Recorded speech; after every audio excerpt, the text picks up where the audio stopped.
Queremos dar la bienvenida a todos los hermanos en esta tarde, especialmente a los que nos visitan por primera vez, que me consta que en esta tarde hay personas que nos están visitando aquí en el culto por primera vez, hermanos que vienen de diferentes lugares.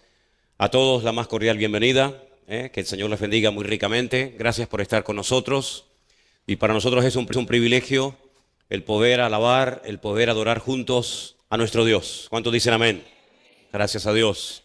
Quiero recordarles a todos los hermanos que el primer domingo del mes de marzo, el primer domingo del mes que viene, Dios mediante, tendremos en el Puerto de la Cruz bautismos. Hay una serie de hermanos que han decidido poner en práctica este mandamiento que está muy claro en la palabra del Señor.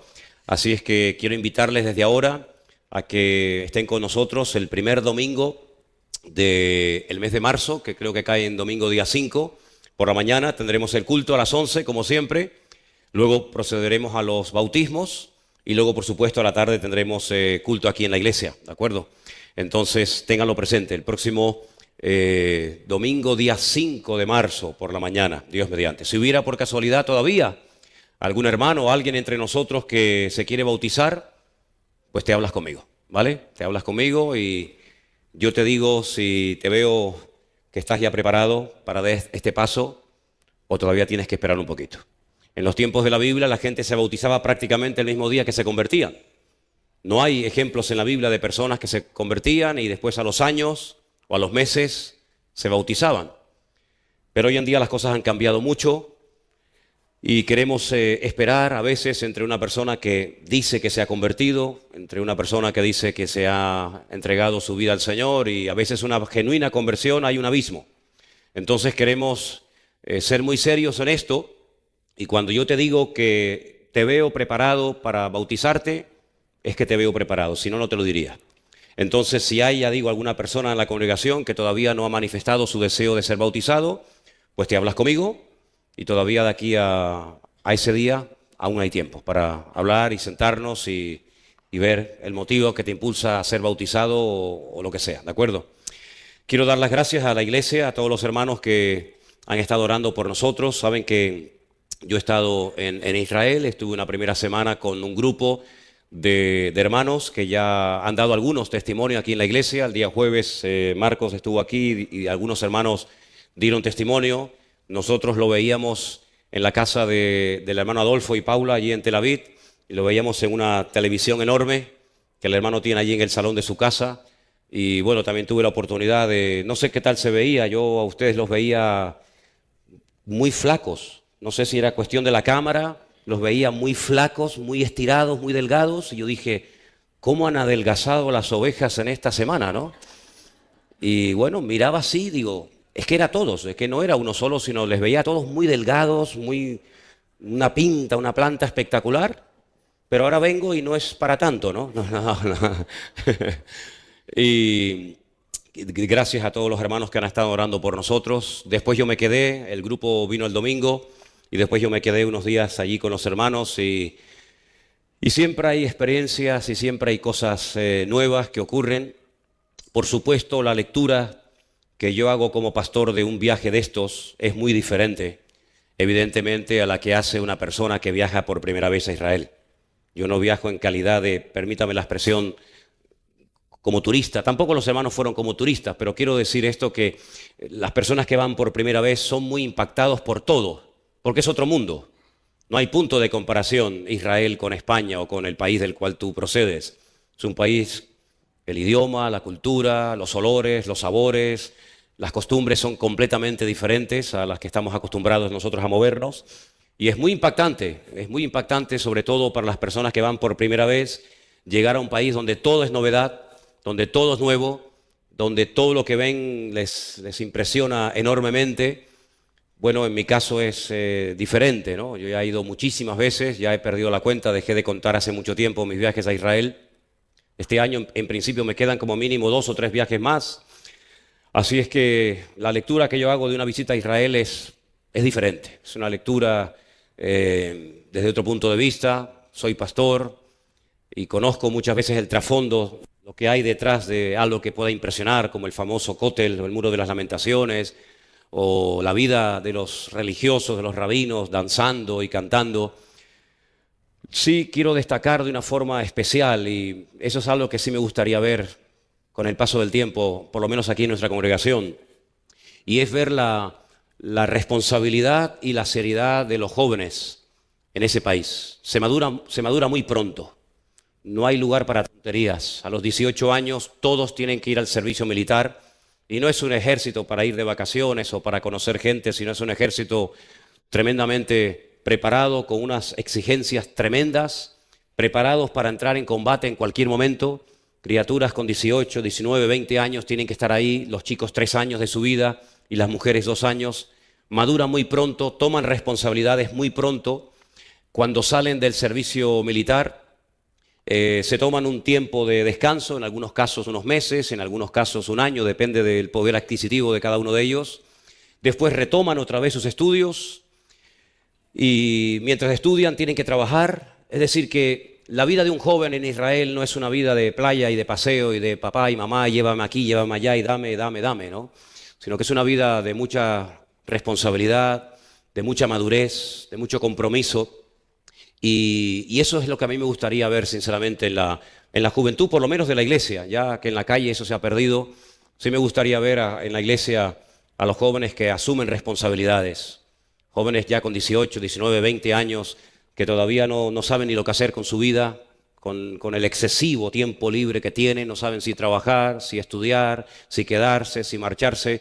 Yo pienso que ese nivel de madurez y de responsabilidad tiene que ser algo notorio en nuestros hogares, ¿no? No puede ser que un joven, una chica ya con 20 y tantos, casi 30 años de edad, todavía tenga que depender de sus padres, de lo que le dé mamá, de lo que le dé papá. Yo creo que tenemos que madurar en ese aspecto, ¿no? Entonces es algo que yo quisiera compartir con ustedes, ¿no? Creo que muchas veces cometemos un gravísimo error. Este mes es el mes de la familia, y una de las cosas que diré a lo largo de este tiempo es que muchas veces cometemos el error he oído a veces, yo no quiero darle a mis hijos o no quiero que ellos sufran lo que yo sufrí. Pero nos olvidamos de que hoy en día somos lo que somos gracias a las carencias y a las dificultades y a las luchas que tuvimos, ¿verdad? Entonces, en la vida las cosas tienen un valor, hay que valorarlas, hay que trabajarlas. Y eso es algo que a mí me ha llamado mucho la atención de los jóvenes en Israel. No son chiquillajes, no son niñatos que se asustan que se amedran ante cualquier situación. Son personas que están incluso dispuestos a morir por su país, ¿verdad? Personas que se pegan 2 o 3 años en operaciones, en maniobras, y ni siquiera pueden comunicarse con sus familiares, en fin, por motivos obvios, ¿no? Y eso siempre me ha llamado mucho la atención. También, lógicamente, en la convivencia, en el roce, en el vivir un día y otro día, pues uno va descubriendo cosas, ¿no? Descubriendo cosas que a veces aquí en la congregación pues es muy difícil que surjan y que se manifiesten, ¿verdad? Y a mí como pastor me ha servido también mucho, porque este viaje lo han hecho conmigo personas que son de nuestra iglesia, salvo esta jovencita, esta chica Sara, que al fin y al cabo fue la primera iglesia en la que se congregó la nuestra, pero que ahora vive en Las Palmas. Pues también me he dado cuenta, ¿no? De a veces de cosas que están ahí, que no surgen, pero que a veces son carencias y son cosas que nos hacen ver que todavía tenemos aspectos y áreas de nuestra vida en las que tenemos que madurar. Y creo que todo en la vida tiene un propósito, y a veces el Señor nos mueve de un lugar a otro, nos enseña otras culturas, otras comidas, otra forma de ser, para que maduremos. La madurez no viene por el tiempo, hermanos. He conocido personas que tienen muchos años, cronológicamente hablando, pero no tiene nada que ver con su madurez en el Señor. Samuel era mucho más maduro y estaba mucho más sensible a oír la voz de Dios que el mismísimo Elí, que era el sacerdote de su época. Dice que ni siquiera se tomaba el tiempo para corregir a sus hijos, que estaban causando un testimonio terrible y eran una verdadera piedra de tropiezo a todo el pueblo de Israel. Lo mismo le pasó a Samuel, lo mismo le pasó al mismísimo rey David, ¿verdad? Entonces, muchas veces la madurez no tiene nada que ver con que tenga 14 años o 30 o 40 o 50, ¿no? Yo creo que es una decisión que tenemos que tomar, y creo que todos debemos de tomar esa decisión. Yo quiero ser un cristiano maduro. Yo quiero ser una persona que asume responsabilidades. Yo quiero ser una persona que aguanta, como hemos leído esta tarde, pues el ser corregido, el ser discipulado, el ser disciplinado, porque dice la palabra de Dios, y no lo digo yo, que a todo aquel que el Señor toma por hijo, a todo aquel que ama, lo disciplina. Es verdad, dice la misma Escritura, si han prestado atención, que ninguna disciplina al tiempo presente parece ser causa de gozo, sino de tristeza, pero después da fruto apacible. Entonces creo que el Señor, una de las cosas que hace muchas veces en nuestra vida para que podamos madurar y no sigamos toda la vida cumpliendo un año más y un año más, pero no creciendo y madurando en el Señor, es disciplinarnos, es ponernos a veces bajo circunstancias que se escapan de nuestro control, para que el que tenga el control sea Él y no nosotros. A veces aquí, entre la casa, la iglesia, los estudios, nuestra vida cotidiana, parece como que tenemos todo muy bien organizado, muy bien controlado, pero si algo he aprendido a lo largo de mi vida, y cada vez lo veo más claro, es que el único que tiene que tener el control de nuestra vida es el Señor. Incluso a veces los cristianos queremos tener todo controlado, el trabajo, la casa, los estudios, el viaje, las vacaciones. Hermanos, nuestra agenda, quien la tiene que llenar, si es que la quiere llenar, es el Señor. Y por eso estos viajes sirven también para darnos cuenta del nivel que tiene cada uno de madurez, ¿verdad? La madurez no es venir simplemente a los cultos y asistir y gloria a Dios, aleluya, y todo el mundo muy contento, sino que la madurez a veces implica pues eso, ¿no? El aceptar ciertas y determinadas normas, reglas, cambios, etcétera, y ahí es donde verdaderamente sale el verdadero yo. En tu casa muchas veces, pues bueno, no te puede moldear el Señor porque a veces el ambiente no es el idóneo, pero yo creo que si algo quiere hacer el Señor en la vida de todos y cada uno de nosotros es moldearnos, es perfeccionarnos, es podarnos, es quitar de nuestra vida las malcriadeces, quitar de nuestra vida las carencias que muchas veces han sido un impedimento para que seamos verdaderos cristianos como Dios manda. Y nos hemos convertido, nos hemos, adaptado a dame, dame, dame, dame y dame. Y sin embargo, la iglesia no es un lugar donde el Señor tiene que cumplir todos nuestros caprichos y peticiones, sino que la iglesia y nuestra relación con el Señor tiene que ser: Señor, ¿en qué te puedo servir? ¿En qué te puedo dar? Esa es la verdadera madurez. Y eso con el paso del tiempo tiene que comenzar a hacer algo real en nuestra vida. ¿Cuántos dicen amén? Así que, por supuesto, la lectura que yo hago de un viaje a Israel es muy diferente. Y finalmente, antes de dar paso a que los niños se vayan a sus clases y todo eso, decirles que yo cada vez que voy a Israel vengo más seguro de mi conversión. No tengo ninguna envidia de lo que hacen o de lo que dicen o de lo que practican allí. Créanme, sinceramente. Sí, son muy disciplinados, eso hay que decirlo. Los religiosos son muy disciplinados en su estudio, en su oración, en sus rezos, pero yo sé en quién he creído. Y el que no tiene al Hijo, no tiene al Padre. Y los rabinos han hecho un trabajo excelente, excelente. Han vacunado a todo el país en contra de Jesucristo. Lo han hecho muy bien, lo han hecho excelentemente bien. Os voy a poner un pequeño ejemplo. Un hermano nuestro en la fe le regaló a un compañero de trabajo un Nuevo Testamento. El chico lo aceptó, para él era novedad el poder tener acceso a un Nuevo Testamento en hebreo, pero le consultó a su rabino, le preguntó qué opinaba el rabino de que leyera el Nuevo Testamento, y el rabino le prohibió rotundamente que eso es traer maldición a la casa, que lo devolviera inmediatamente, y el chico le dijo: lo siento mucho, no puedo leer el Nuevo Testamento porque mi rabino me lo ha prohibido. ¿Qué te parece? Entonces, los rabinos han hecho un trabajo excelente, han vacunado, repito, a todo el país en contra de Jesucristo. Incluso prohíben la lectura de ciertos y determinados libros. Uno, el Nuevo Testamento, pero aunque te parezca sorprendente, hasta ciertos capítulos del Antiguo Testamento, como por ejemplo el capítulo 53 de Isaías. Y fíjate, hermanos, el trasfondo espiritual que tiene todo esto, al negar, al impedir que la gente acepte y se le caiga el velo de sus ojos, que se cumple una profecía de una forma increíble. Y quiero dedicar un minuto solamente a leerles unos versículos que, si quieren venir conmigo, se encuentran en Isaías capítulo 29, para que veáis cómo esta palabra no es de la que quiero hablar esta noche, pero solamente a modo de ilustración. En el capítulo 29 del profeta Isaías hay una palabra tremenda que está en pleno vigor y usted la puede comprobar allí. Porque déjeme decirle que cuando usted lee en la Biblia, escribas, fariseos, saduceos, todavía están allí, todavía viven allí, todavía puedes verlos en las calles, cómo se levantan temprano a la mañana los Shabbat y se llevan un shofar pequeñito y se ponen en los semáforos y tocan. Y cuando la gente les mira, pues es cuando elevan sus oraciones, porque les gusta ser vistos como dice la palabra. Eso no fue solamente hace 2000 años. Eso se puede seguir viendo hoy en día, aunque parezca mentira. Y dice aquí en Isaías 29:9, deteneos y maravillaos, ofuscaos y cegaos, embriagaos y no de vino, tambalead y no de sidra. Escuchen, porque el Señor derramó sobre vosotros espíritu de sueño, cerró los ojos de vuestros profetas y puso velos sobre las cabezas de vuestros videntes. Y os será toda visión como palabras de libro sellado, el cual si diere al que sabe leer y le dijeren, lee esto ahora, él dirá, no puedo porque está sellado. Y si se diere el libro al que no sabe leer, diciéndole, lee esto ahora, él dirá, no sé leer. Dice pues el Señor, porque este pueblo se acerca a mí con su boca y con sus labios me honra. Esto es evidente, pero su corazón está lejos de mí. Y su temor de mí no es más que un mandamiento de hombres que les ha sido enseñado. ¿Qué te parece, amigo? ¿Qué te parece? Por tanto, he aquí que nuevamente excitaré yo la admiración de este pueblo con un prodigio grande y espantoso, porque perecerá la sabiduría de sus sabios y se desvanecerá la inteligencia de sus entendidos.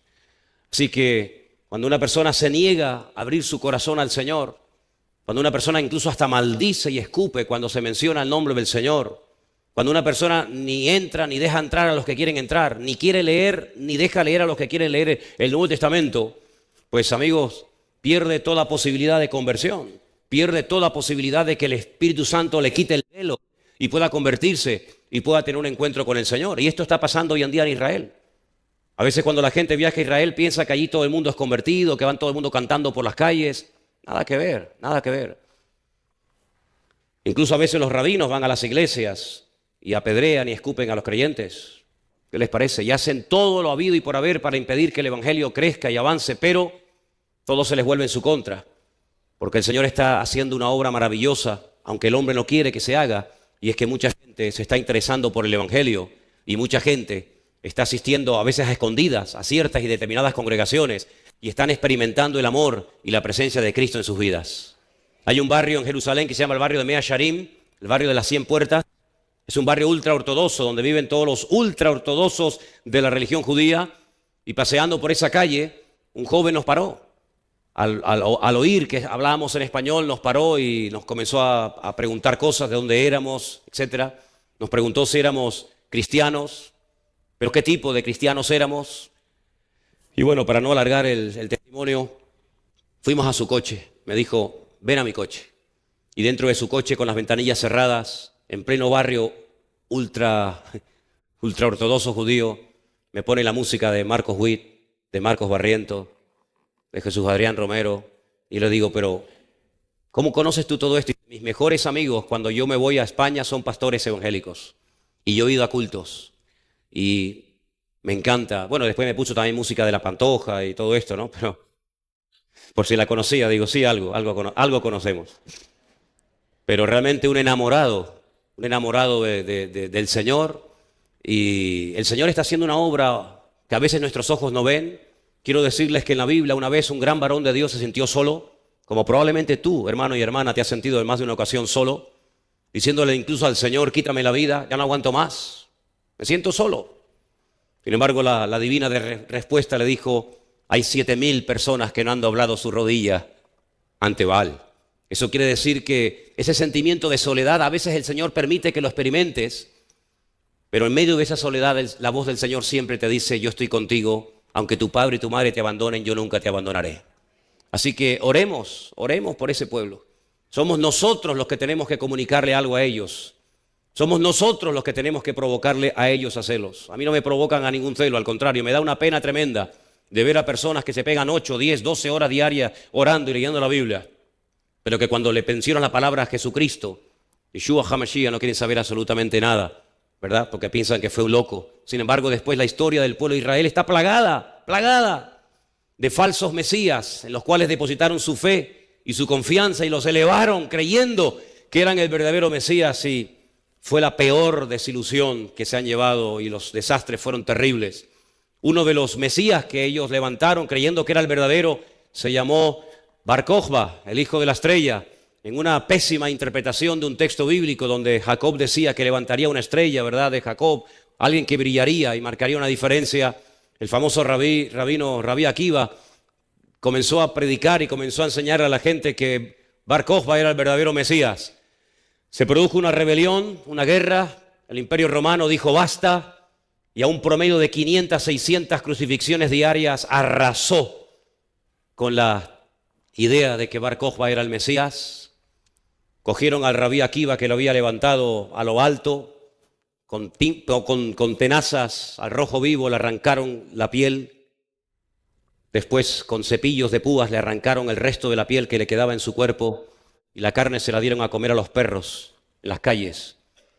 Araron el templo de Jerusalén, lo destruyeron, cambiaron el nombre de la ciudad de Jerusalén a Elia Capitolina, levantaron un templo a Júpiter donde hoy en día van miles de personas al lugar donde creen que el Señor Jesucristo murió y fue crucificado, y al país le cambió el nombre de Israel por Palestina o Filistea, tierra de filisteos. ¿Qué te parece?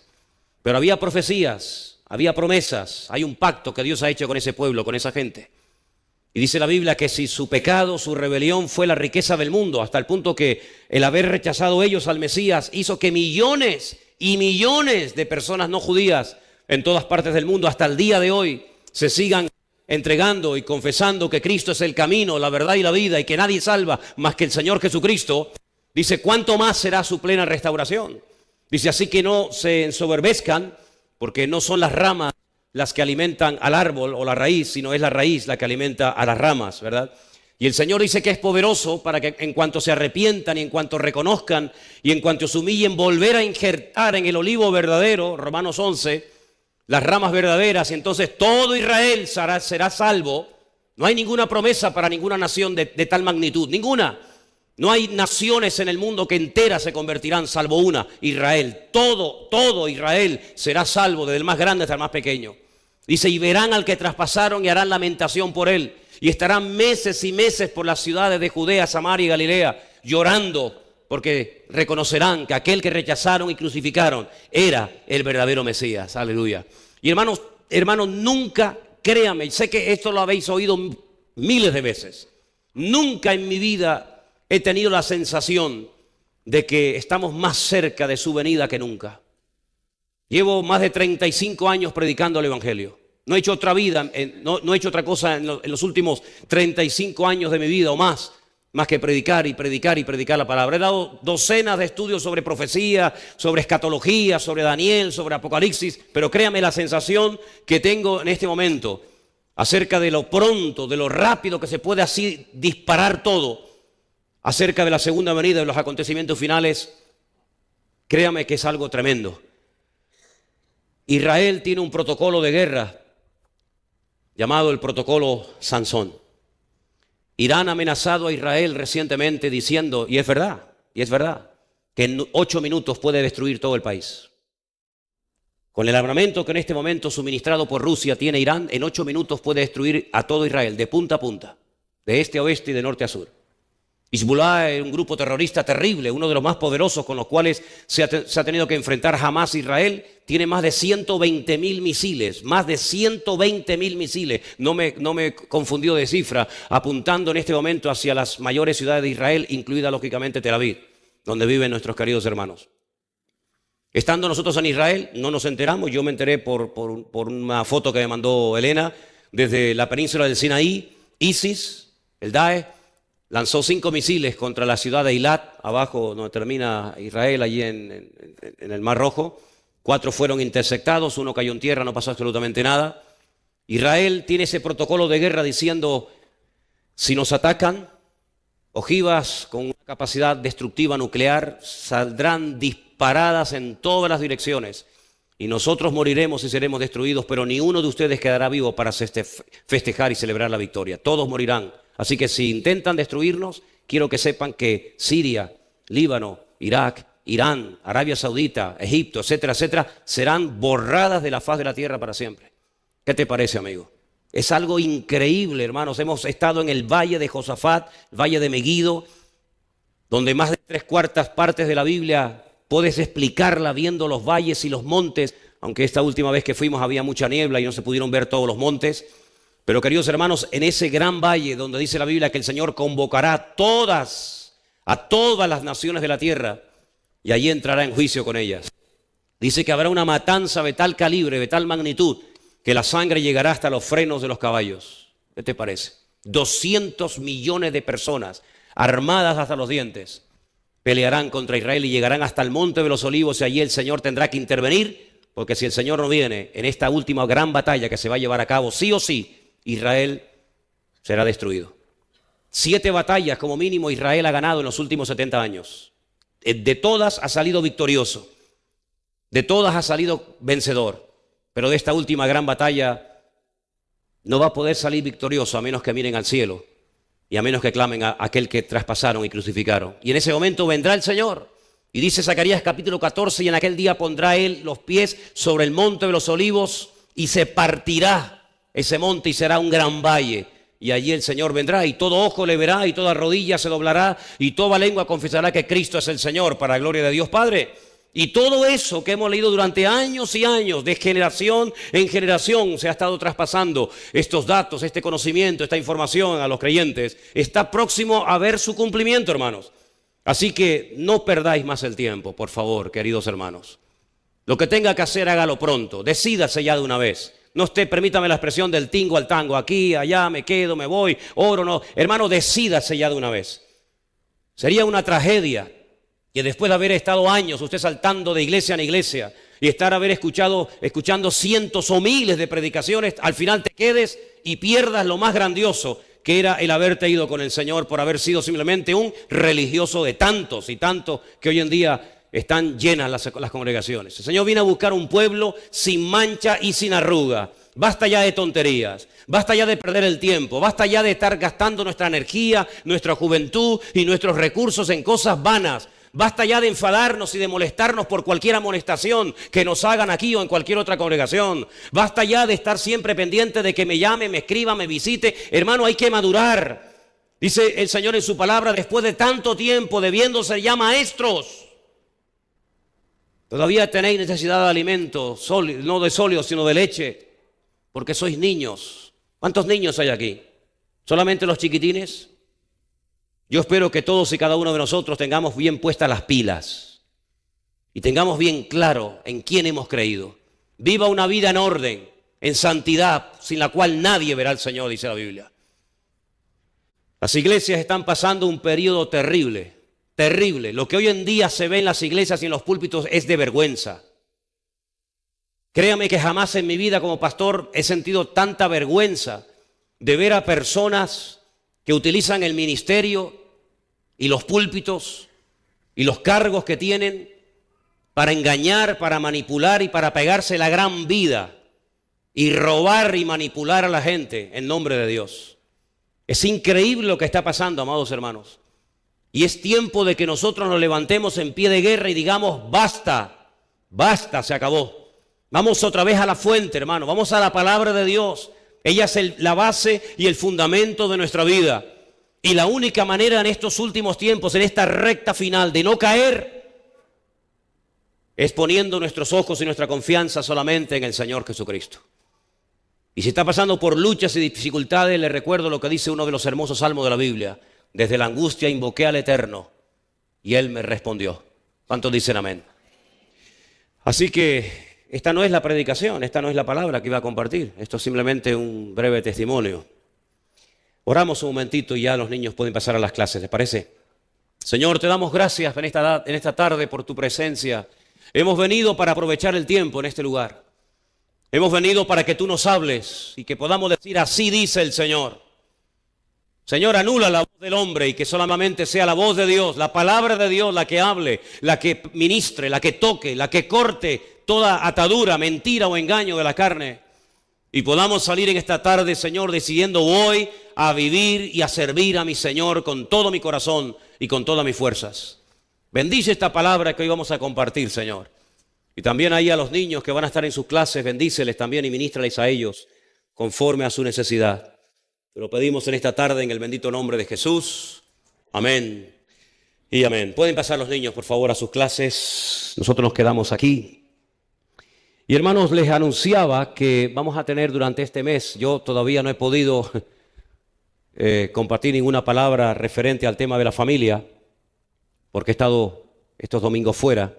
Seguramente tendremos que meternos también en el mes de marzo y hablar acerca del tema de la familia, porque el Señor en su palabra nos da muchas instrucciones para que nuestras familias sean familias bendecidas y no sean familias llenas de problemas, de divisiones, de divorcios, de separaciones, de peleas, de cosas que no traen honra y gloria al Señor. Lo más hermoso que tendrás en esta vida después de tu salvación debería ser tu familia.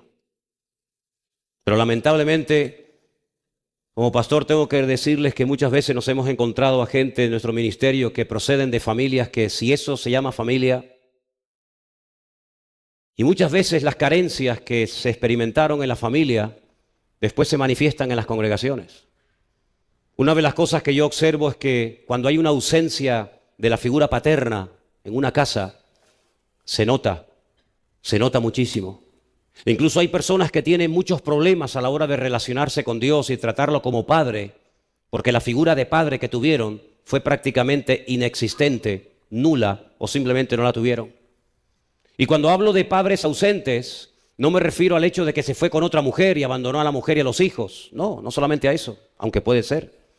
Cuando hablo de padres ausentes, no me refiero única y exclusivamente a un papá que les abandonó o que murió, sino a veces me refiero también a padres ausentes, pero que viven en ese techo, en esa casa, que comen en la misma mesa, pero es como si no estuviera. Y no hay nada peor que un padre que no cumple su función como padre delante de su familia y por supuesto delante de Dios. Es un señor que entra y sale, pero que no es cabeza, no tiene nada espiritual que aportar a sus hijos y a su familia. Es una persona vacía, que su vida gira en torno a su trabajo, y es una persona que lo único que le interesa en la vida es tener y tener y tener, pero no tiene como prioridad hacer de su familia un punto de luz y un lugar donde verdaderamente el Señor habite y donde verdaderamente el Señor sea la autoridad y la cabeza en ese hogar. Cuando llamamos a Dios Padre nuestro que estás en los cielos, si tu figura paterna fue mala, probablemente la imagen que tienes de Dios como Padre también sea una imagen distorsionada o no de acorde a lo que dice la Escritura. Por eso es muy importante que los padres, hoy voy a hablar fundamentalmente de la figura del padre, en otra ocasión hablaré de la madre y de los hijos, pero por eso es muy importante que ustedes como hombres, como padres, se responsabilicen y entiendan lo que Dios espera de vuestra vida. No solamente de cara al trabajo, de cara a lo laboral o material, sino de cara a vuestra vida familiar. Un padre ausente es un padre que no puede transmitir un buen ejemplo a sus hijos. Y los principios y los valores no se aprenden en la iglesia. La iglesia refuerza. Ahora los niños se han ido a sus clases, llamamos de escuela dominical. Pero la iglesia no tiene la responsabilidad de educar a sus hijos. La responsabilidad de educar y de llevar por los caminos del Señor a sus hijos, quien la tiene es usted. No son nuestros hijos, son sus hijos. No es nuestra responsabilidad. Nosotros colaboramos con los padres para que esos niños en la iglesia tengan, digamos, como una especie de refuerzo. Pero a veces nos encontramos con niños que no saben orar y tienen que aprender en la escuela dominical a orar, cuando quien debería haberles enseñado a orar a sus hijos es su padre y su madre en casa. Y a veces nos encontramos con niños que comentan casos como que en la casa a la hora de la comida no se ora, no hay textos bíblicos, no hay palabra de Dios en la casa, no hay fotografías o póster de la palabra de Dios en casa. Y esos principios que muchas veces exigimos a nuestros hijos como disciplina, puntualidad, respeto, espiritualidad, etcétera, donde tienen verdaderamente que aprenderlos y recibirlos es en el hogar. Si nuestros hijos no reciben en casa unos principios morales y espirituales, olvídense Olvídense en estos tiempos, más que nunca, que los van a aprender en la calle y mucho menos en el colegio. Ya este año va a salir los juguetes unisex. Ya se están vendiendo muñecas que ya son hombre y mujer según lo que el niño o la niña quiera hacer. Ya en muchos colegios ya no hace falta poner baño de niño o baño de niños, sino que ya son baños donde va el que quiera. Y hoy en día ya hay leyes en más de 17 comunidades autónomas en este país llamado España, donde si usted lleva al psicólogo o trata o disciplina a su hijo o a su hija por un problema sexual o por un problema de una distorsión en cuanto a su identidad sexual, su hijo puede denunciarlo y usted puede terminar con sus huesos en la cárcel. ¿Qué le parece? Muchos de los que enseñan en los colegios son homosexuales o lesbianas. Y estas aberraciones, estos pecados terribles, que se ve como normal y natural en nuestra sociedad, es lo que nuestros hijos cada día ven, escuchan, oyen y ven en televisión, en el colegio, en las calles y en todas partes. ¿Dónde van a aprender nuestros hijos que no hay matrimonios entre hombres o entre mujeres, sino que el matrimonio es entre un hombre y una mujer, entre papá y mamá? ¿Dónde van a aprender a orar? ¿Dónde van a aprender a respetar? ¿Dónde van a aprender a amar a Dios? ¿Dónde? ¿En la iglesia una vez a la semana? ¿Media hora? No podemos delegar esa responsabilidad en personas que tienen a tu hijo o a tu hija media hora a la semana y durante toda la semana ¿qué? Por eso la ausencia de enseñanza, la ausencia de la falta de enseñanza en cuanto a principios, en cuanto a disciplina en el hogar, se paga muy, pero que muy caro. Muchos de los grandes delincuentes, una de las cosas que dicen es que en su casa no tuvieron nunca disciplina, sino que se les daba todo cuanto pedían, incluso cuando el niño venía con algo que le había quitado a un compañero o algo que había robado en una tienda, en un supermercado, el papá y la mamá como que le aplaudían la gracia al nene, en vez de obligarle a devolver lo que había robado y pedir perdón. ¿Qué te parece? Y ese niño que empezó robando un caramelo y después un juguete y después un libro y después una zapatilla, al final puede ser que terminara robando después un banco. Porque el pecado va en aumento.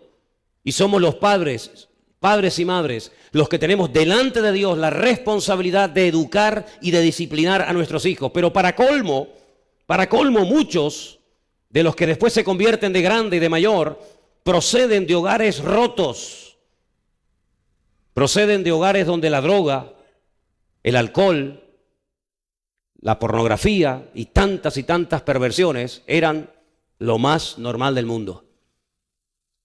Y en cuanto a la disciplina, ni les cuento.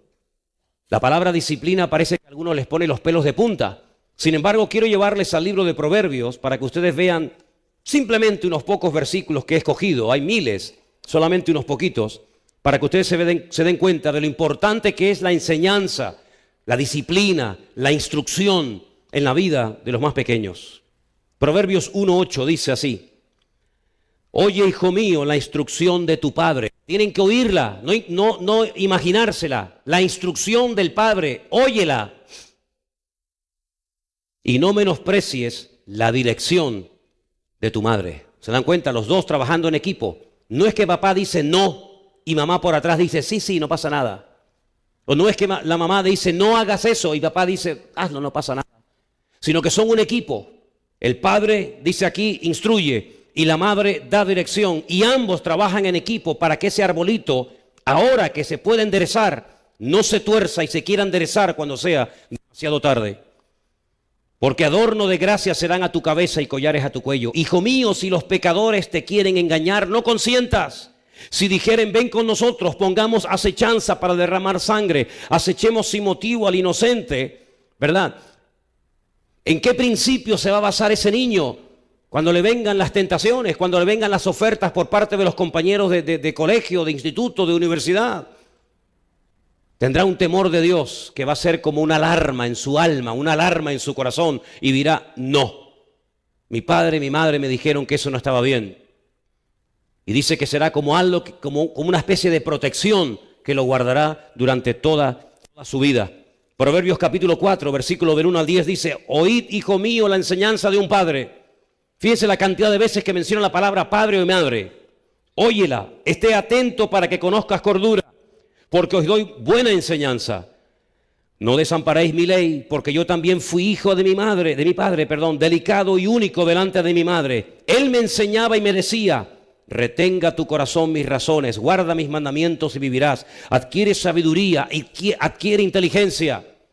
No te olvides ni te apartes de las razones de mi boca. No las dejes y ella te guardará. Ámala y te conservará. Sabiduría ante todo, adquiere sabiduría, y sobre todas tus posesiones adquiere inteligencia. Versículo 10, oye, hijo mío, y recibe mis razones, y se te multiplicarán años de vida. Es increíble ver cómo en todo el libro de Proverbios, versículo tras versículo, habla acerca de la importancia de enseñar, de corregir, de disciplinar a los niños. No dejes que la vida los críe. Eres tú el responsable delante de Dios de criarlo, de educarlo, de corregirlo, de enseñarle. Y dice la Biblia, como después veremos, que todo eso va a traer un fruto. ¿Saben que el primer milagro del Señor Jesucristo fue convertir el agua en vino en las bodas en Caná de Galilea, verdad? Cuando su madre María se le acerca y le dice: hijo, no tienen vino, ¿qué le dice el Señor? Mujer, aún no ha llegado mi hora. Aún no ha llegado mi tiempo. Ya había nombrado a algunos discípulos, pero aún no había comenzado su ministerio. No se había ni siquiera bautizado. No había oído la voz del Padre audiblemente diciendo: este es mi Hijo amado, en el cual tengo toda complacencia. Óiganlo a Él. No había ido al desierto a ayunar 40 días y había vuelto diciendo: arrepentíos de vuestros pecados. No había empezado su ministerio, pero ya su madre le está diciendo: hijo, no tienen vino. Entonces, ¿por qué convirtió el agua en vino si aún no había comenzado su ministerio? Porque hay un mandamiento que dice: honrarás a tu padre y a tu madre. Por eso. Y por honrar al padre y a la madre, dijo: no es mi momento, pero si mi madre ha visto una necesidad, vamos a suplirla, porque yo sé cómo suplirla. Ella no sabe, por eso me lo ha dicho a mí que lo haga, y yo la voy a suplir. ¿Te das cuenta? Un hombre de 30 años. No era un chiquilín de 14, 15, 18, 20 años. Era un hombre hecho y derecho de 30 años. 30 años. Todavía no he empezado el ministerio, madre. Todavía no he empezado. No ha llegado mi hora. Pero hay que actuar en consecuencia. Y actúa en consecuencia. ¿Qué te parece? Así que esos principios, no esperes que solamente los oigan y los aprendan en la escuela dominical, sino tú como padre y como madre tienes que dedicarle tiempo para responder a sus dudas que las tienen, sus preguntas que las tienen, y ayudarle en sus tentaciones que las tienen, y en tantos y tantos ataques que reciben diariamente, aunque tú no te enteres ni del nodo. ¿Te das cuenta? Seguimos en Proverbios, capítulo 6, verso 20. Dice la palabra de Dios: guarda, hijo mío, el mandamiento de tu padre. Pero si no se lo enseñas, ¿cómo lo va a guardar? Pero tienes que guardarlo porque ya lo sabes. No dejes la enseñanza de tu madre. Átalo siempre en tu corazón, enlázalos a tu cuello. Te guiarán cuando andes, cuando duermas te guardarán. Hablarán contigo cuando te despiertes, porque el mandamiento es lámpara y la enseñanza es luz y camino de vida, las represiones que te instruyen, para que te guarden de la mala mujer, de la blandura de la lengua de la mujer extraña. No codicies su hermosura en tu corazón, ni ella te prenda con sus ojos. Fíjate lo que se le enseñaba a estos niños de pequeño. Cuidado, porque ahora eres un niño. Ahora te tienta el juguete del niño. Ahora te tienta el juguetito de tu amigo. Pero el día de mañana te tentarán otras cosas, como por ejemplo fijarte y dejarte arrastrar por la mujer ajena, la mujer extraña, que te puede prender con su hermosura, con su salamería. Y los padres enseñaban a los hijos: cuidado, cuidado, hijo, no sea que seas como cordero llevado al matadero, ¿verdad? Estas enseñanzas las recibían en casa. Fíjate qué nivel de enseñanza. Cuidando y protegiendo a sus hijos para tentaciones futuras, para que lo sensual o lo sexual o cualquier otra perversión pudiera en un momento determinado echarles el lazo a sus hijos y echarlos a perder. Fíjate lo que se enseñaba en los hogares. Como alguien me preguntó en este viaje, ¿en el templo no se enseñaba? No, en el templo se iba a ofrendar, se iba a diezmar, se iba a otras cosas, pero no se iba a recibir enseñanza. La enseñanza fundamentalmente la recibían y la reciben hasta el día de hoy los hijos a través de su padre y de su madre en la casa y en la sinagoga. Se leen las escrituras, se da una enseñanza a nivel general, pero es en la casa donde el papá discipula a su hijo y donde la mamá enseña a sus hijos y ambos se complementan y colaboran juntos para hacer de ese hombre y de esa mujer un hombre de Dios el día de mañana. ¿Cuántos dicen amén? Proverbios 22:6, ahí viene la promesa que les comentaba antes, un versículo que ustedes saben ya de memoria. Pero para ver resultados tienes que cumplir la primera parte. Instruye al niño en su camino. ¿Cuándo hay que instruirlo? Cuando tenga 18 años, que él elija. ¿Dónde dice eso la Biblia? ¿Dónde dice la Biblia que no le voy a enseñar nada de la Biblia a mi hijo y que cuando él sea grande elija? Es un disparate de la psicología moderna.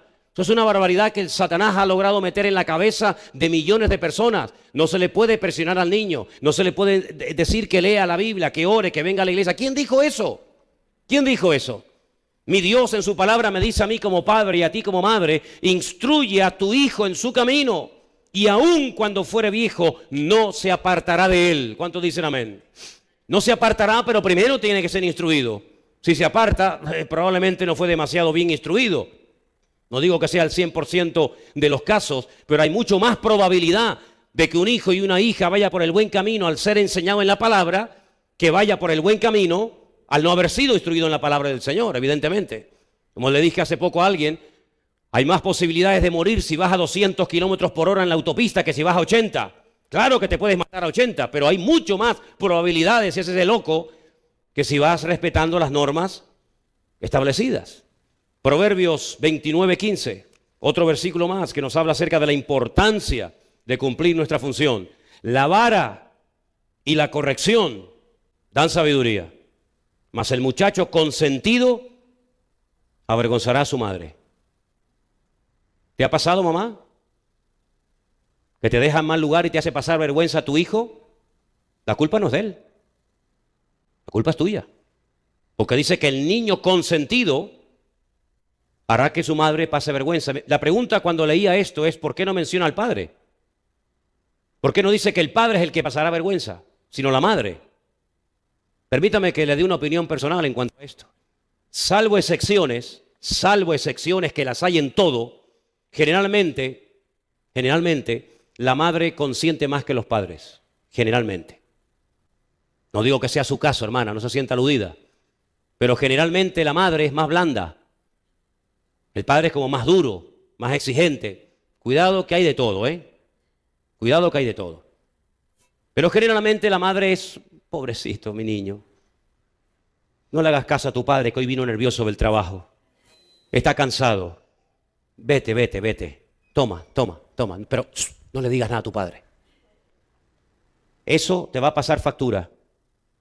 Si tu hijo es un salvaje porque tú no te atreves a decirle quédate quieto o te quedas quieto, cuando vayas de visita a una casa y comience a romper los sillones de la señora que va a visitar y a tirar todo y a comportarse como un salvaje, te va a hacer pasar vergüenza a ti, que lo has consentido. ¿Quién tiene la culpa? ¿El pastor? ¿El gobierno? ¿Rajoy? ¿El Coletas? Tú la tienes. Así que comienza a tomarte en serio el educar a tu hijo antes de que te haga pasar momentos de terrible vergüenza en público. Estás a tiempo, todavía es pequeño, todavía el árbol se puede enderezar, pero cuanto antes mejor, porque hay momentos que ya el árbol es mejor dejarlo como está, porque como lo quieras enderezar, te lo cargas y lo partes. Instruye al niño, no dice al adolescente, claro también, se sobreentiende, pero empecemos la instrucción, empecemos los principios morales y espirituales desde la más tierna infancia.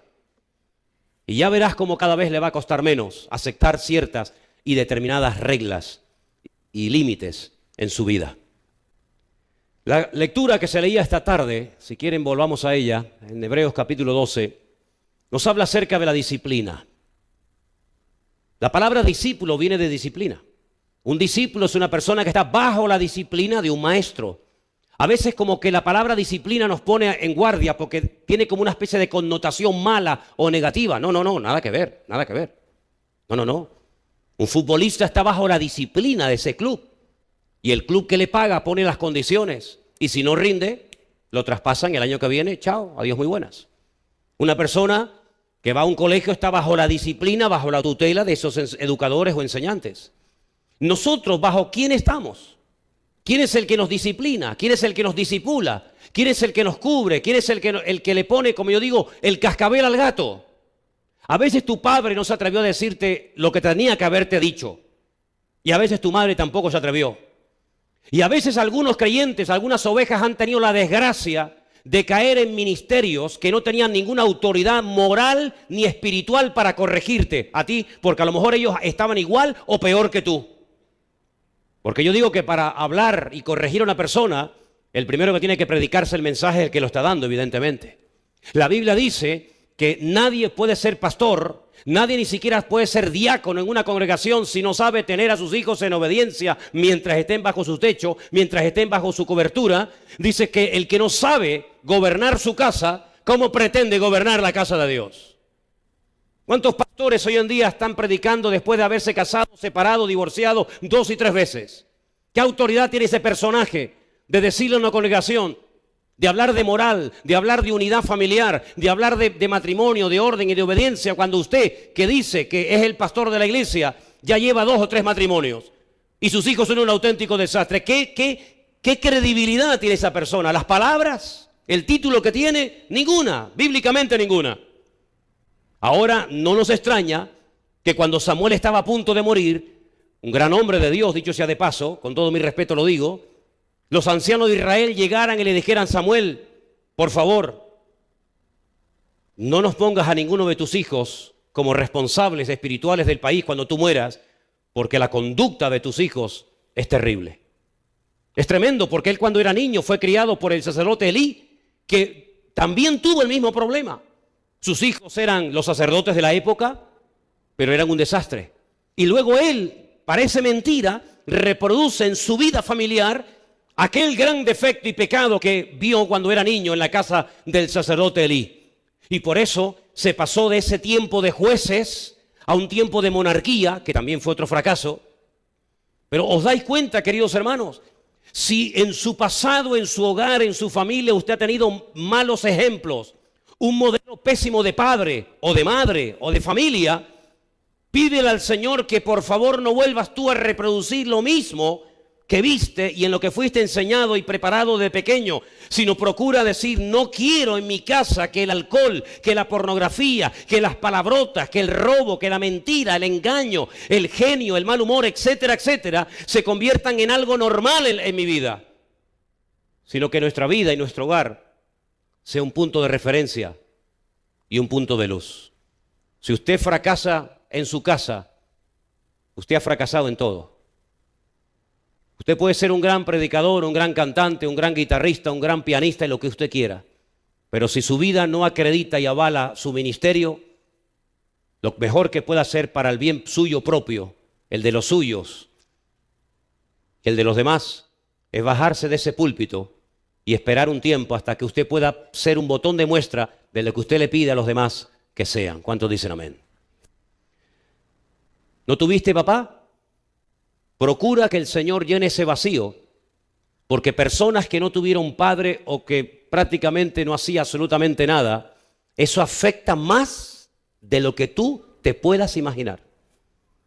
Por eso el Señor nos da el gran privilegio de llamarle a Él Padre nuestro, Padre bueno, que estás en los cielos.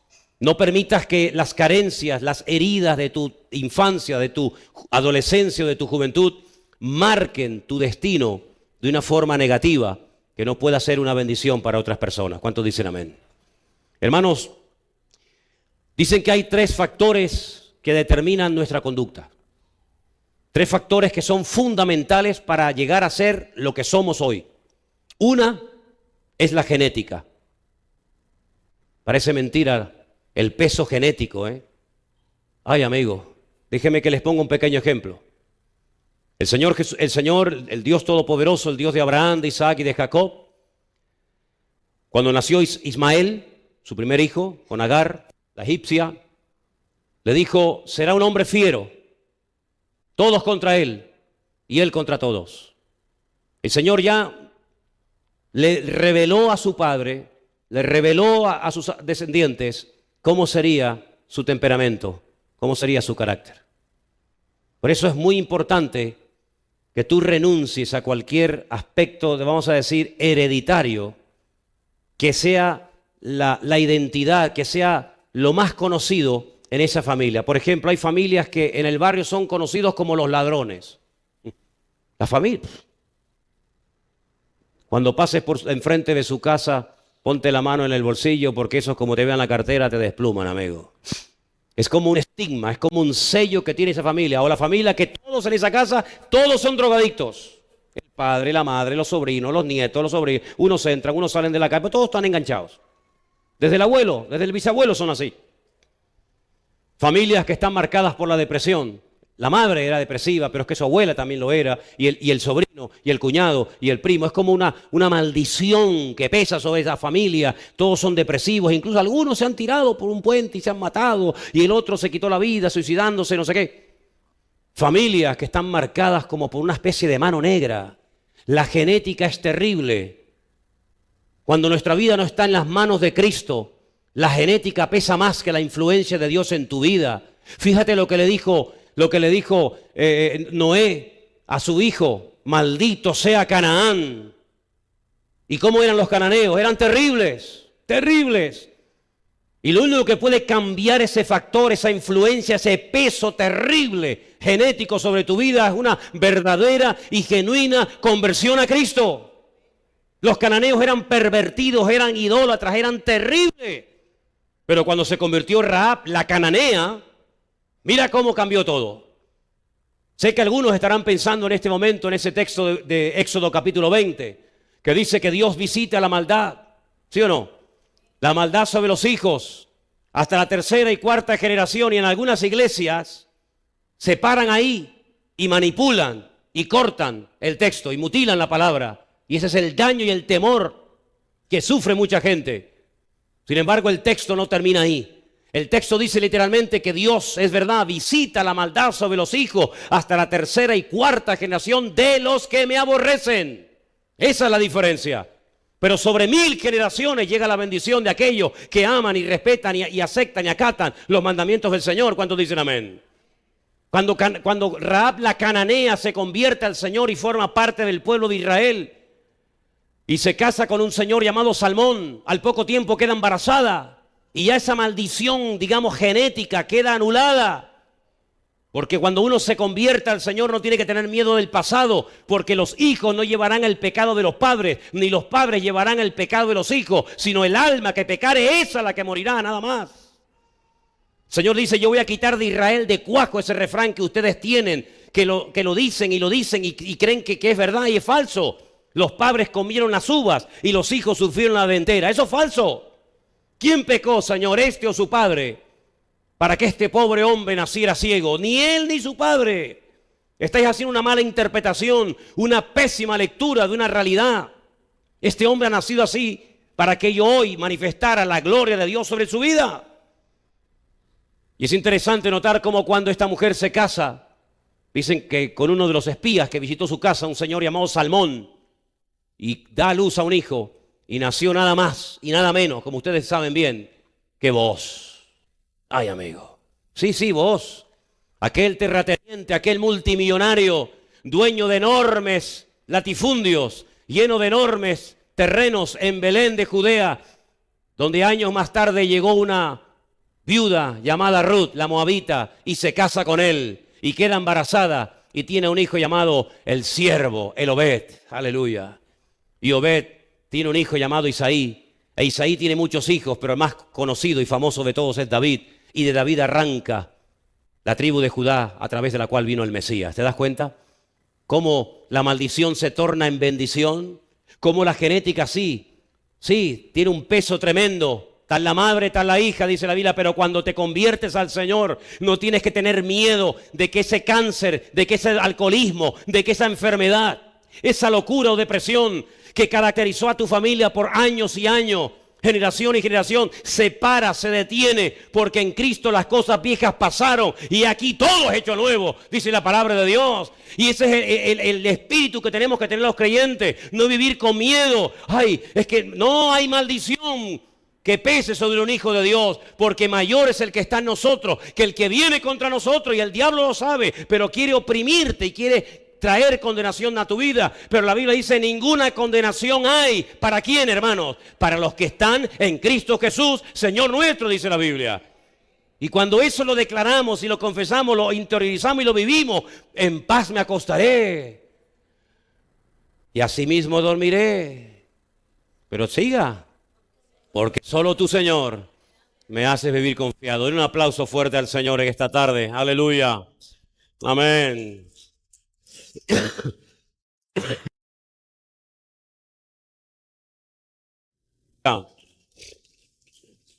La genética tiene un peso tremendo, pero también el ambiente familiar en el que te has criado. ¿Sabes que tú eres en cierto sentido el producto de lo que produjo tu familia? ¿Sabes que quieras o no quieras, hay cosas en las que te pareces a tu padre, aunque sea inconverso? O a tu madre, aunque sea inconverso. La familia tiene un peso espectacular, tremendo. Por eso en la Biblia había reglas de no mezclar ciertas y determinadas cosas. Por ejemplo, plantar en un campo diferentes semillas, ¿no? Porque si siembras tomates o maíz y patatas al mismo tiempo, el maíz extrae de la tierra unos productos y las patatas extraen otro producto, y lo que estás haciendo es inutilizar la tierra a corto y a largo plazo, y te la estás cargando. Entonces el Señor dice: no siembres dos cosas en el mismo campo al mismo tiempo. O siembras una cosa o siembras otra. Por eso el Señor decía: no puedes arar con un buey y con una mula, porque es un yugo desigual, porque uno tiene un ritmo y otro tiene otro ritmo, uno tiene una altura y otro tiene otra altura, y eso va a salir mal el surco. Por eso la Biblia prohibía los injertos. Lo que es manzana, ahí se queda; lo que es pera, espéralo, pero no me hagan mezcla, porque eso es algo fuera, en contra de toda naturaleza. Y de ahí arranca el texto que dice: no os mezcléis en yugo desigual con los incrédulos. Usted quiere hacer una empresa, ni se le ocurra juntarse con un inconverso. Ay, pero es que ya lo hice. Dice la Biblia: deshaz eso lo antes posible, antes de que arruine tu vida. Si ya con un cristiano es a veces complicado tener un negocio, imagínate con un inconverso. ¿Qué te parece, amigo? Ahora, si usted se cree más sabio que Dios, si usted se cree más inteligente que Dios, adelante. Le espero al final del camino y le recordaré este mensaje del día de hoy. No os unáis en yugo desigual con los incrédulos. Es que es muy hermosa. Ella respeta mis creencias, pero es que es convertida. Todavía no. Entonces, tú la vas a convertir. Tú eres la vas a convertir. Y la vas a convertir justamente después de casarte. No la puedes convertir antes. ¿Y no será que la naturaleza nos enseña una lección muy interesante? Que a veces nos hacemos los tontos. Porque yo he observado que hay gente que se hacen los tontos cuando les interesa. Pero cuando no les interesa son muy listos y lo saben todo, ¿eh? Hay una lección que yo no soy un hombre muy inteligente, pero tampoco soy muy tonto. Creo que soy normalito. Y la naturaleza nos enseña que si usted tiene un saco con 250 patatas o papas, si me entiende mejor, y hay una podrida, lo mejor que puede hacer lo antes posible es extraer la podrida. Pero alguno puede decir: pero hermano, son 250 contra una. ¿No puede la influencia, el roce de 250 papas sanas hacer que la papa podrida se sane? Bueno, inténtelo. Hágalo usted, que está listo. Y al final del camino le encuentro. ¿Sabe lo que nos enseña la naturaleza? Que no. Que lo podrido, aunque sea uno, siempre tira de lo sano. Si tú te juntas con gente podrida, espiritualmente hablando, te van a terminar contaminando a ti. Dice la Biblia que se conviertan ellos a ti, no tú a ellos. El Señor le dijo al pueblo más consagrado y el pueblo más cerca del Señor, el que más milagros vio y el que más vio la gloria del Señor: no os juntéis en yugo desigual con esas naciones, porque ellas os convertirán a vosotros y terminaréis adorando a sus dioses y terminaréis aborreciendo mi palabra. Y aunque en ese momento sonara como un disparate, al final el Señor tenía la razón. Tenían la razón. Y usted me dirá, pero es que yo conocí un caso de un chico que se enamoró de un inconverso, viceversa, y al final se convirtió. Sí, gloria a Dios, claro que sí. Pero la excepción no confirma la regla, querido. Por un caso que usted ha visto, yo le puedo hablar de 1000 casos que también he visto, de cómo una persona echó por tierra su vida, su juventud, su ministerio, por haberse enamorado de la persona equivocada y echó a perder su vida y la de su descendencia, y muchas veces sin vuelta atrás. Por lo tanto, sí, la genética ejerce influencia en la familia, pero también el ambiente y la educación que hemos recibido. Y aquí sí entra la iglesia. Porque esta congregación, yo no sé las demás iglesias, no lo sé, porque ya bastante tengo con lo mío como para estar preguntándome lo que hacen los demás. Yo, lo que hagan los demás no me interesa. Yo le digo que en esta congregación, cuando usted venga aquí, usted va a escuchar aquí única y exclusivamente palabra de Dios. Yo no predico de libros, yo no me meto en internet y me aprendo un mensaje de memoria y luego repito como un loro en el púlpito. Nunca lo he hecho y nunca lo haré. Eso no significa de que no pueda aprender de los demás. Pero lo que sí le quiero dejar bien claro que en esta iglesia, en este púlpito, se predicará siempre, única y exclusivamente la palabra de Dios. Y habrá momentos en los que tú te vas a sentir aludido. Faltaría más que usted venga a una congregación y nunca se sienta aludido en nada. Pues entonces, ¿qué quiere que le diga? Si usted nunca se va a sentir aludido en nada, una de dos. O usted está muerto y ni siente ni padece, o la persona que está en el púlpito transmite muerte y no transmite vida y no usa la espada de la palabra de Dios, que es la que corta la ligadura del pecado. Porque en una iglesia el que anda mal se tiene que sentir aludido cuando se expone ante la evidencia de la palabra de Dios. El adúltero en mi congregación se tiene que sentir pésimamente mal. Y tiene dos caminos y dos opciones.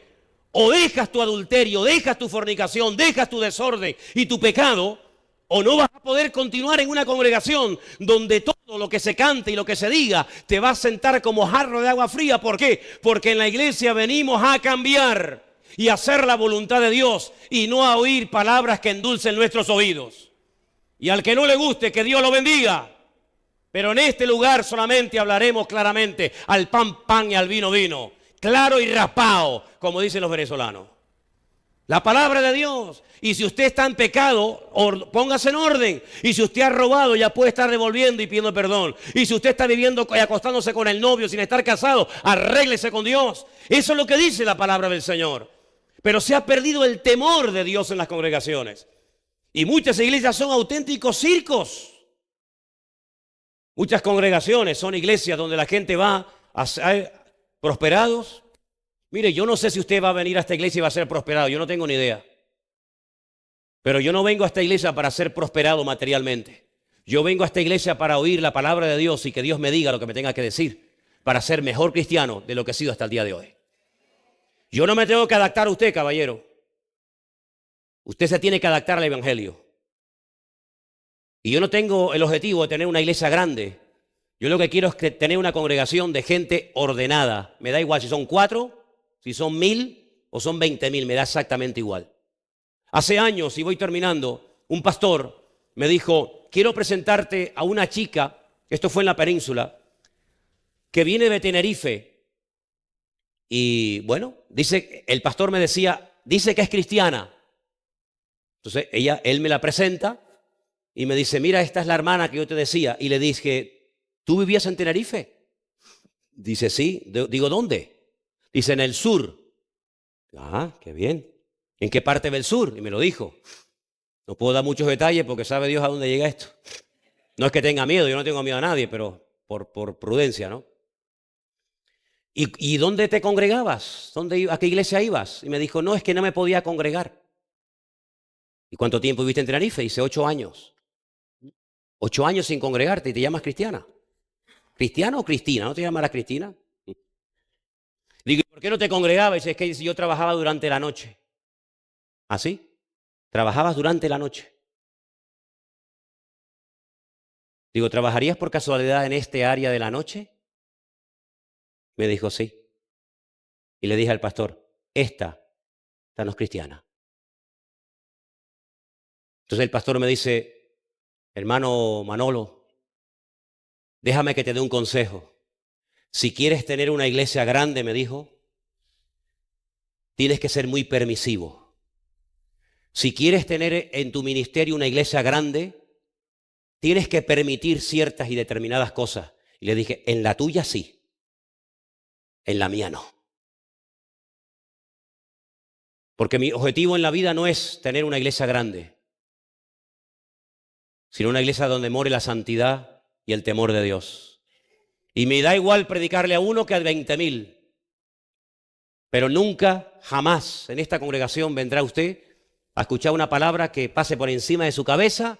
Qué bonito, qué simpático este hombre, qué chistes cuenta, oye, qué bien lo hemos pasado, qué ambiente más sano, qué bueno, oye, puedo traer al que yo quiera y sé que este hombre no va a ofender a nadie. No, a mí usted me va a amar con toda su alma o no me va a poder ver ni en pintura. Yo soy para muchos como el chicle, ni me tragan ni me escupen, pero me da exactamente igual. Yo estoy aquí para predicarle a usted la palabra del Señor. Y quiero decirle que nuestra familia es el botón de muestra a este mundo enfermo de orden, de disciplina, de honestidad, de respeto, de temor de Dios.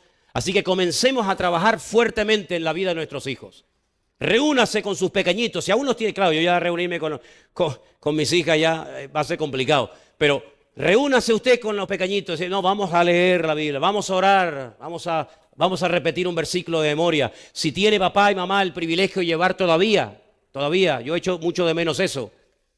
Pero si usted todavía tiene el privilegio de poder llevar a sus hijos a la escuela por la mañana, vaya por el camino, como dice la Biblia, al acostarte y al levantarte en el camino, cuando entres y cuando salgas, vaya hablándoles la palabra del Señor. Dile, repite conmigo, el Señor es mi pastor, nada me faltará. Y vaya leyendo la Biblia, vaya orando por Él, vaya bendiciéndolo en el camino. Y cuando sea grande y usted ya no esté en su vida, ese niño, esa niña tendrá una base y un fundamento y recordará toda su vida que tal vez su padre no fue un hombre muy inteligente, no le dio una gran carrera, pero le dio lo más valioso en esta vida, que es la bendita palabra de nuestro Dios. ¿Cuántos dicen amén? Cierra tus ojos, por favor. Vamos a orar a Dios. Vamos a pedir en esta tarde que como padres y madres cumplamos con nuestra función. Que como padres y como madres instruyamos a nuestros hijos en los caminos del Señor y podamos con su ayuda y con su bendición